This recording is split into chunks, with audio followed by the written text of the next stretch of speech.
A lot of what people are trying to say about people that defend Ye is that we're just a bunch of super fans, that we can't see things from both perspectives. We can't empathize with more than one person or whatever, that we're being overly sympathetic, all of this stuff, overly charitable, all of this stuff. Like, it's a coping mechanism from used by these people.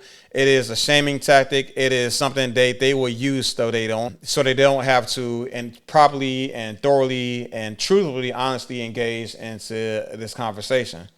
And that's on them. It's not on me.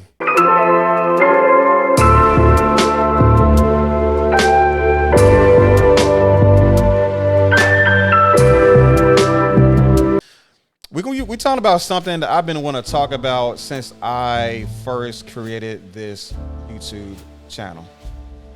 As a matter of fact, we're gonna talk about Ye, man. From the moment I've seen all of this stuff go down with the interviews and the anti-Semitism and all of that stuff, man. I've always wanted to make this video. I've always wanted to talk about this subject. This is literally like the main reason I wanted to. This is literally like the main inspiration I had to make this channel. So this is a very, very important video for me, to be honest. So like I said, I got my notes right here, but and I think this is a really, really important message for like all Americans and the entire world and as a whole, that need to understand just how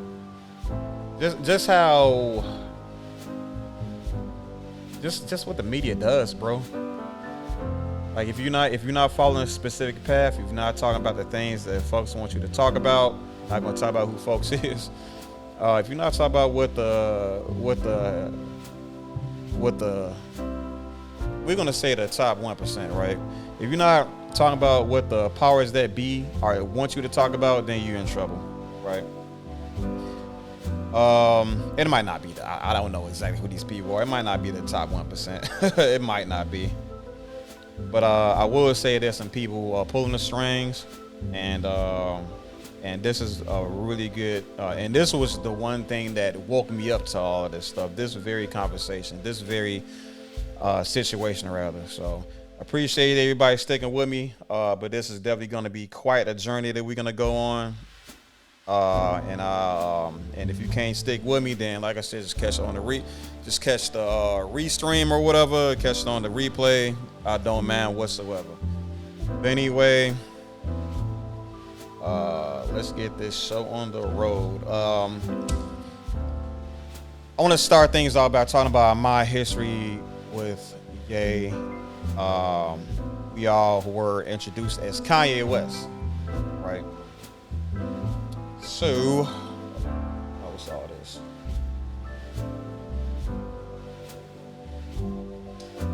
Yep. So, his music, obviously, everybody was introduced to Ye West via his music. How do I zoom in? College Dropout dropped in 2004. I graduated in 06. So that means this came out during like my sophomore year. Yeah, my sophomore year of high school. And bro, I was addicted to this album, this College Dropout. I played it frontwards and backwards. I played this to my mom. My mom liked the album.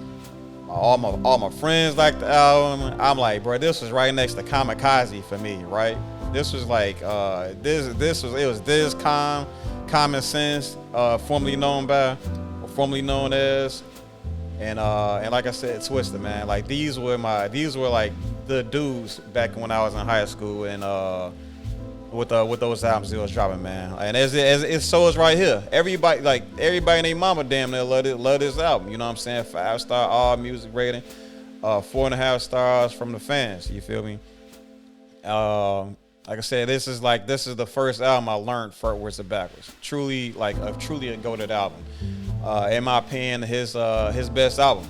You know what I mean? And I couldn't decide if I liked this one or Late Registration for a while. But like when College Dropout put it on for me. I gotta just give it that little extra couple extra points for nostalgia. But yeah, I think one of my favorite songs is Two Words, or two something. Yeah, I believe it was Two Words. I think this is the album. No, this is the one album that. But song with I ain't gonna go through all these songs. I'm already not. But yeah, intro, we don't care what people say. Graduate, all files are down. Spaceship, if my manager assault me again, I will be assaulting him. You feel me? This was a goated album, bro. Like, there's nothing else that really gotta explain about it, man. It was just goated. Next up is Late Registration. Late Registration was, like I said, for a while I consider to be just as goated. I do consider to be just as goated. And yeah, I mean that's just how I've really felt about it. Like pound for pound, especially. This very album introduced me to Lupe Fiasco, like my favorite rapper of all time right now, my favorite lyricist of all time. You feel me? And then the song with Nas, We Major. God dang, this was a.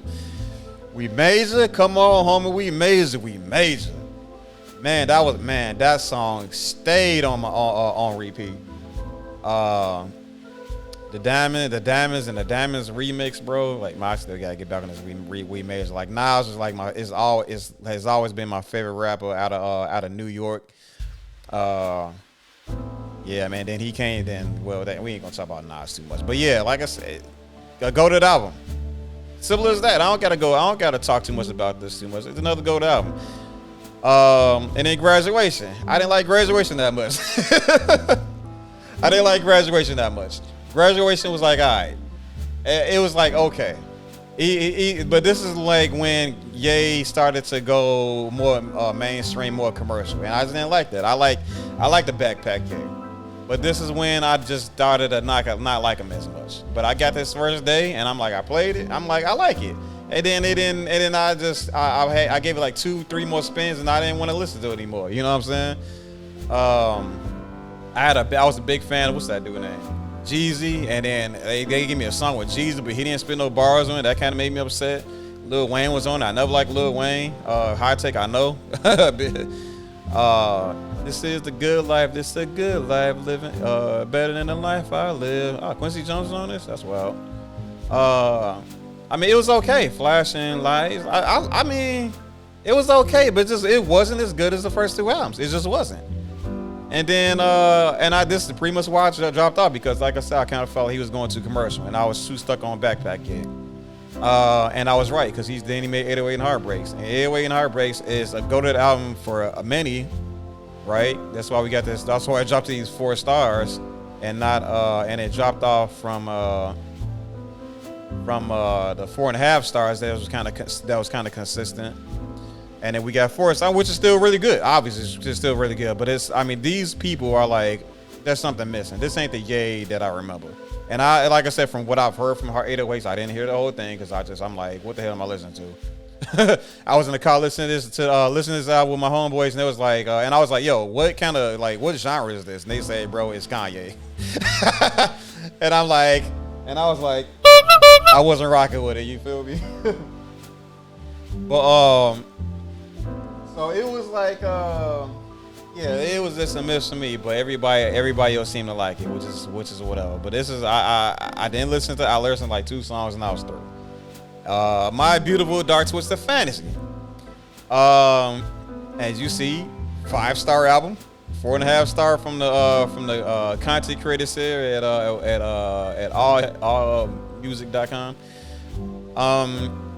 I was already done with Ye this time, right? I was already done with Kanye, as known as during this time. I wasn't rocking. I mean, that's just where I was. I was completely cut off, right? I didn't want to listen to his music anymore because I didn't like him anymore. I was completely on Lupe, right? Still was on Common Sense, or Common by this time. I'm pretty sure he changed his name too.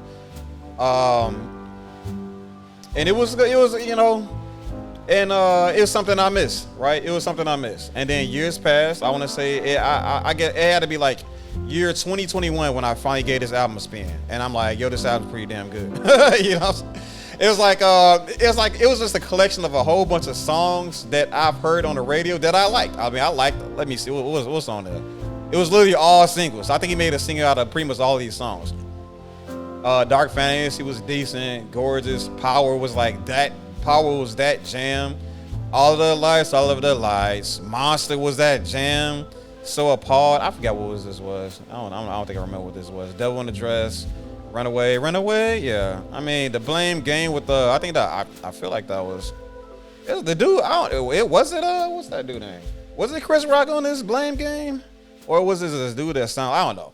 But yeah, these were some. I mean, like I said, it was just a whole bunch of songs I've heard on the radio that I liked, and I'm like, okay, all right. Well, I can't say I don't like this because I heard all these songs on the radio and I liked all these songs. So okay, we can put 80. I can't. It was still commercial, so I still can't put it above College Dropout late registration because I was still stuck on Backpack. You know what I'm saying?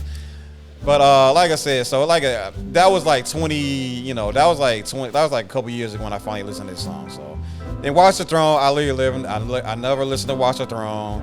I never listened to Yeezus. I listened to Life of Pablo around the time it came out, and I didn't really like it.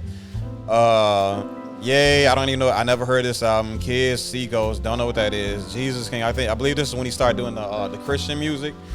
And I don't listen to Christian music, and Donda, didn't listen to Donda, right? So it's like just put it out there that I don't really listen to it. I'm not the biggest. I like the stuff that I like out of his music, but I don't like what I don't like everything. I don't like everything that he put out there, and that's fair. I feel like that's fair for me to say. You know what I'm saying? But so regarding his fashion, I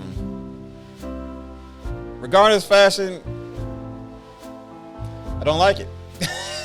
Another one of those things I don't like, and then it's likely because I'm this old soul that just he always had this bizarre fashion sense. You know what I'm saying? That I'm not really gonna understand. He started the whole kilt thing, the holes in the clothes and stuff like that.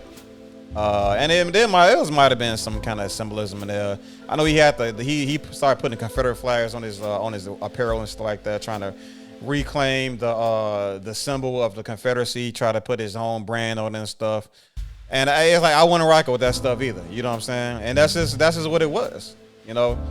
I didn't want to.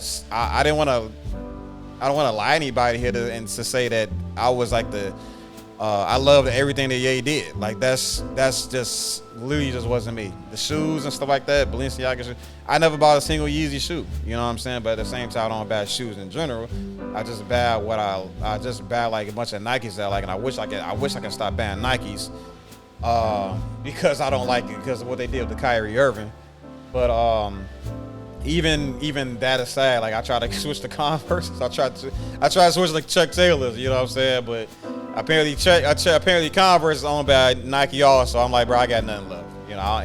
I'm so picky about my shoes. It's crazy. But he, like I said, he got his fashion sense and he's influential with in this space. So that's cool, right? People like that. But it's just like I said, it's not for me, man. But here's what I take it from here. But like I said, it's an influence. What he did. He moved it. He got some minds together, and he created some great things apparently that made a lot of people a lot of money. So Elon Musk said himself, he's like this visionary. He's a type of genius that he is. I forgot what it was called. I'm not privy to the whole types of geniuses and stuff like that, but he's one of them. That Elon Musk says so. So. Maybe we can put some kind of credence to that. Regarding his relationship with his wife and his kids, well, he's a great father. I think he's a good father. For what he's able to do, for what he's able to accomplish, he's doing what he can. He has a bad relationship with his wife, the divorce and all that stuff. She doesn't really want around the kids from the look of things. Correct me if I'm wrong, but like for what it's worth, he's doing what he can with the visitation that he's allotted and stuff like that. He's around what he can, but he seems to be on another mission and stuff like that. I recall him saying that he trusts his wife with the kid. He trusts his ex-wife with the kids. They have money. They should be taken care of, and he's within a call away, right? But there's some things that were happening that the media has been portraying him to be kind of weird, right? Which he cleared up by saying that he's want to be with his kids. You know, he want to see his kids, but he bought a house, across the street from his wife, from his family, from his former family. And like I said, there was a narrative spun around it, and he said that, hey, I just want to be around my kids. Damn all that, which I was talking about. So if you want to believe him or not, that's completely up to you. I'm just telling you what the horses. I'm just delivering the message directly from the horse's mouth himself. This next, another thing I want to add to this whole conversation about the fashion. Let's check out this video that I found from an independent paparazzi folks. This is a look at Ye's. This is like after he got canceled, all this stuff. He was kicked out of Balenciaga and all that stuff. This is a look at what Ye has been up to since being canceled by higher ups, from everybody you can imagine that you can name. Okay. We're too used to, you know that, right? So boom, right here, we got the Balenciaga right here, but it's the Ye 24 merch on it. You know what I mean? Yeah. Selling this Ye 24 campaign stuff. So what I did is I just bought every piece of Balenciaga that I ever seen.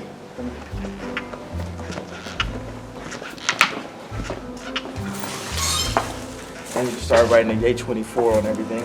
Right. These pieces. Yep. And all these pieces we're gonna be selling for $20 each. See that? Okay.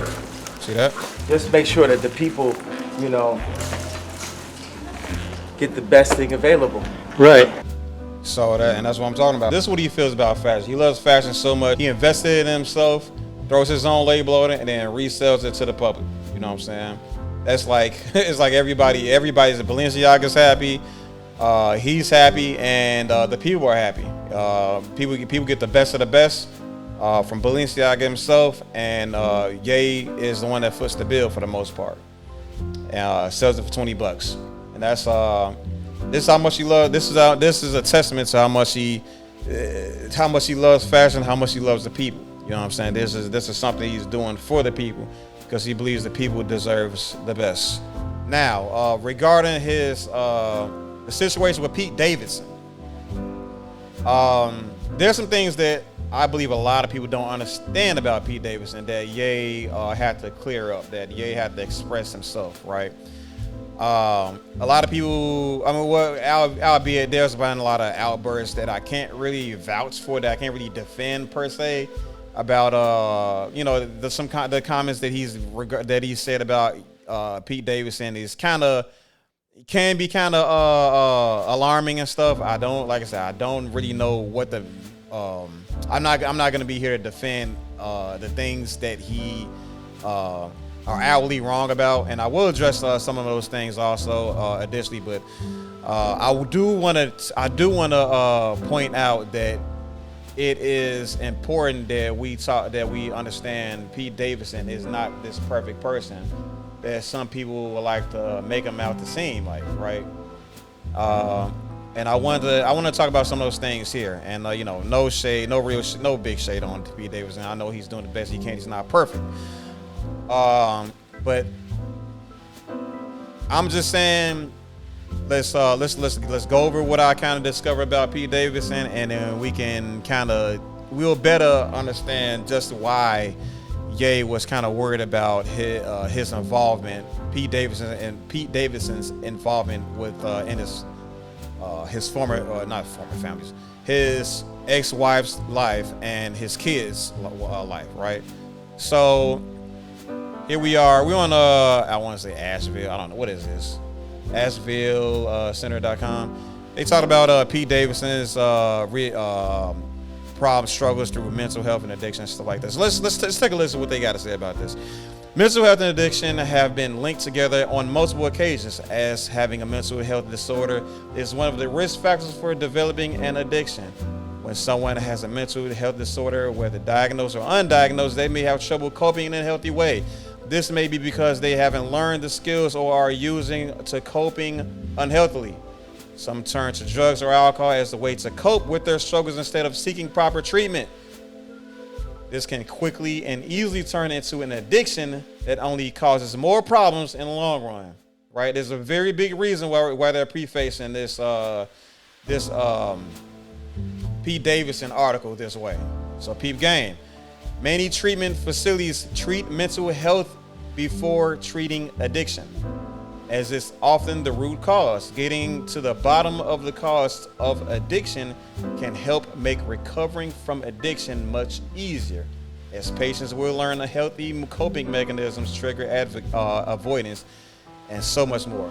And I talked about this type of thing about the black community so many freaking times. So many times have I talked about this regarding the black community.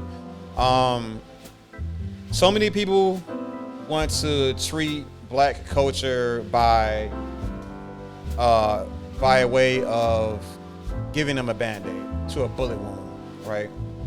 There's a gun, there's a man holding the gun, and then there's a trigger pull, feel me? And then that bullet travels through it travels, it does this, it pierces the air, and then it goes into the black folk, black people. And then now the black culture is suffering from a bullet wound. Now this person is transported to a health facility. Black culture is transported to a health facility, and then they're treated where they are to be treated. Now the proper thing to do, obviously, is to extract the bullet, perform surgery, cut them open, extract the bullet, stitch them up, patch them up, and then and let them chill so they can make a healthy recovery. Now what happened in the black culture, right? They were given a band-aid. They were shot, given a band-aid, and pat on the ass, right? And told to get on our way, right? Whereas people like Pete Davidson, right? They are treated at the root cause. They treated the root cause right here, root cause. They treat the root cause because they know the root cause is the cause of addiction. You know what I'm saying? You got to.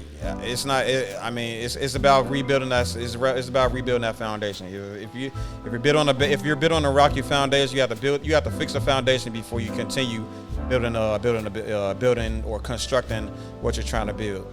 Kind of diverging there. I apologize. So anyway, Pete Davidson trip to rehab. Pete Davidson has been incredibly open about his multiple trips to rehab over the past few years. It's not something that he likes to keep private, because he knows that discussing his issues on a large scale could potentially help people struggling with something similar. Once he stated, Pete Davidson says, "I have to get my meds readjusted all the time. I have in between bipolar and borderline and PTSD and issues from my childhood. He got childhood trauma too, so I have to go and get readjusted every once in a while. I don't think going to rehab is that big of a deal. I think it's like a really strong, powerful thing." And this is exactly true. As I said opening this podcast, I truly believe that everybody, even if you feel yourself to be a strong-minded person, strong-willed person, and even intelligent person, even emotionally intelligent person, we all should be checking into therapists and seeing what they got to say, seeing how listening to that difference of opinion and learning from it, especially if that person is educated and is more or less up to date on psyche evaluation and problem solving, right? So yeah, like I said, they just talking about Pete Davidson going through rehab, which is good, which shows he's he's improving his life, and that's a good thing. Now I want to go back up here and read this opening statement, and this is pretty much where we were kind of this is like what Ye understood about Pete Davidson, right? Pete Davidson is a popular comedian who has had his own comedy specials on Netflix. He's also a cast member of Saturday Night Live, a show whose cast is known for struggling with drug addiction as a whole throughout the years, right? Drug addiction. I wonder what drugs we're talking about here. Back in the early days of Saturday Night Live, pretty much everyone who worked on this show had a problem with cocaine, right? Doing drugs was pretty much used as a bonding activity back then, right? And while the problem has decreased over the years, it's still present on Saturday Night Live and in the entertainment industry as a whole. Now, one thing a lot of people may or may not know about the black community is a huge part of the deconstruction of our communities was by way of crack cocaine. Anything that's under the drug umbrella is automatically seen as like a absolute negative in the black community, primarily because of what crack cocaine has done to the black community, right? The older generation are severely sensitive to just the word drugs. You know what I'm saying? Like my generation, as a millennial, the tolerance has grown or has deteriorated over the years. And or through with my generation, and like probably more than half of us, use marijuana, right? I mean, then there's like things like Xanax and like other types of pills and all that stuff that my generation and generations G like to experiment with and all that stuff. Yes, all of that stuff is a thing. But Ye's generation like I'm pretty sure he's Gen X. That generation and the generation before it is very, very sensitive to that problem, And crack cocaine started that. If we can just empathize with somebody that believes that has that sensitivity, we kind of understand why he's so antagonistic against Pete Davidson. And again, this is not to excuse him this is not to excuse his like answers about the penis size and all this other stuff. Like all of that's going on. That's not to excuse that, but I can understand his worry of, hey, why is this crack cocaine user, this drug addict around my kids? I mean, me personally, I wouldn't want a drug addict around my kids either. You don't know what they're kind of capable of.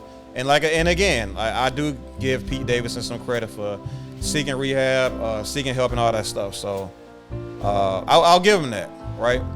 So like I said, regarding his relationship with his wife, the Pete Davidson thing aside, I do want to say there's a lot of positivity that Ye has shown his fiance. Like this article right here states that so on Tuesday, the model Ashley Graham released the first episode of her new podcast, Pretty Big Deal, and launch of her new venture. She invited none other than Kim Kardashian West to join her in the studio. The conversation ranged from her daughter's prom dress to the Versace gown. It was a Versace gown, and Kim's evolving relationship with the fashion. But most notably, they touched on a recent wildly extravagant Mother's Day present that was featured on the little show. So not long ago, a brand which Kim has declined to name. That's all I was trying to find the name of the brand that she was mentioning, but I guess she didn't want to mention it here. They typically and she just mentioned them as a brand that tries to do Yeezy knockoffs and stuff like that, which is going to say a lot about her character. Offered her $1 million for a sponsorship Instagram post. All she had to do was, hey, look what I got here, come buy this or whatever, or I like this product or whatever, and throw it on the IG, and she'd have got $1 million. You know what I'm saying? And she declined it.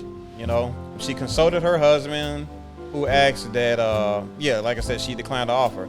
Understandable, Kim told Graham on the podcast, but that's a lot of money. The following week was Mother's Day. Picture this, Kim was at home with their family and all their babies to prepare breakfast. It's really hectic, she described, and walked a Yeezy assistant with whom Kim was unfamiliar. In his grasp, he held a fat manila envelope, which he presented to her. She opened it. Inside, she found a check in the amount of $1 million. It was a note saying, "Thank you for always supporting me and not posting," referring to that Instagram post that she didn't, choose to, participate in, and doing business with. Kim recalled that at first she couldn't bring herself to cash the check, but she didn't cash it anyway. It's $1 million. $1 million. She did what she did what she's gonna do. It's whatever. I mean, he gave it a check for the purpose of giving her money, so she cashed the check. So that's not an indictment on her, none whatsoever. That wasn't even the end. The envelope still contained another document. It was a contract to be an owner of Yeezy and have a percentage, Kim Kardashian said. Like a full thick contract of my percentage of Yeezy. That was my Mother's Day present. This man Yeezy loved this woman so much that he gave her money for the rest of her life. However much money he makes off this Yeezy brand, she gets a cut of it.